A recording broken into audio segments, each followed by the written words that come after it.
Hello बच्चों, welcome to Sunil academy. और हम पढ़ रहे थे बेटा चैप्टर ट्राइंगल। पूरे चैप्टर ट्राइंगल में बेटा 3 से 4 क्वेश्चन ऐसे हैं जो सबसे ज्यादा इंपॉर्टेंट है और जो एग्जाम में बहुत बार पूछे जाते हैं। उनमें से एक क्वेश्चन बेटा क्वेश्चन नंबर 12।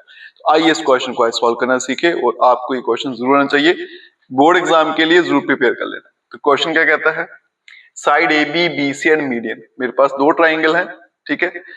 इस ट्राइंगल की ये वाली साइड ए बी और इसकी ये वाली साइड, इनका रेशियो, फिर बेटा ये BC और QR का रेशियो, और इसके अलावा AD और PM का रेशियो, ये आपस में बराबर है। मैंने गिवन में लिख दिया है, ठीक है। अब देखिए बेटा यहाँ पे ये मीडियन है AD। मीडियन क्या करता है, सामने वाली साइड को दो बराबर हिस्सों में बांटता है, ठीक है। अब ये नहीं कह देना ऐसा डायग्राम में नहीं दिख रहा, मान के चलिए ये बराबर ही है। अब ये इसके दो हिस्से करेगा बराबर, तो इसका मतलब BD इक्वल टू DC, यहाँ पे मैं लिख दिया BD इक्वल टू CD बोले DC, और ये दोनों किसके बराबर है, हाफ ऑफ BC, पूरे BC का आधा हिस्सा है, ठीक है। इसी तरह से बेटा PM भी मीडियन है, तो इसका मतलब ये मिड पॉइंट बन जाएगा इस लाइन का, तो ये वाला हिस्सा QM और MR बराबर हो जाएंगे, और ये दोनों जो छोटे छोटे हिस्से हैं वो इस पूरे के हाफ हो जाएंगे, वो भी मैंने यहाँ पे लिख दिया गिवन में। अब मुझे क्या बताना है कि ट्राइंगल ABC और PQR आपस में क्या है, सिमिलर है, ठीक है। अब देखिए बेटा प्रूफ में क्या करेंगे, हमें गिवन है कि AB upon PQ equals to BC upon QR equals to AD upon PM। अब देखिए बेटा इसमें प्रूफ कैसे करना है।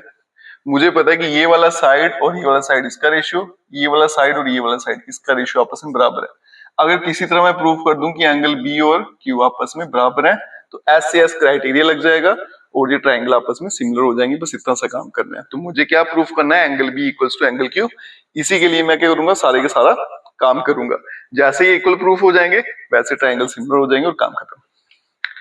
ये मुझे गिवन था डेटा बेटा। अब यहां देखना, AB अपॉन PQ, BC को अगर मैं 2 से डिवाइड कर दूं और QR को भी 2 से डिवाइड कर देता हूं, equals to AD upon PM।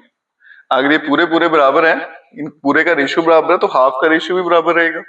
2 से दोनों को डिवाइड किया, फर्क नहीं पड़ेगा।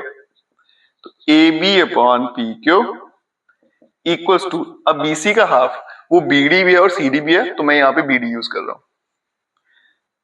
BD। QR का हाफ, ये QR पूरा बेटा इसका हाफ QM भी है और MR भी है, तो मैं QM यूज करूंगा। और यहां पे आ गया AD अपॉन PM। अब ध्यान से देखो बेटा, ये स्टेटमेंट क्या कह रही है, इस पे फोकस करना थोड़ा सा। AB और PQ, इन दो साइड का रेशियो, इन दो साइड का रेशियो, और ये वाला BD, इन दो साइड का रेशियो आपस में बराबर है। तो अगर मैं ये ट्राइंगल ले लूं ABD और PQM, इसमें ये वाला साइड का रेशियो, ये वाले साइड का रेशियो और तीसरी साइड का रेशियो बराबर है।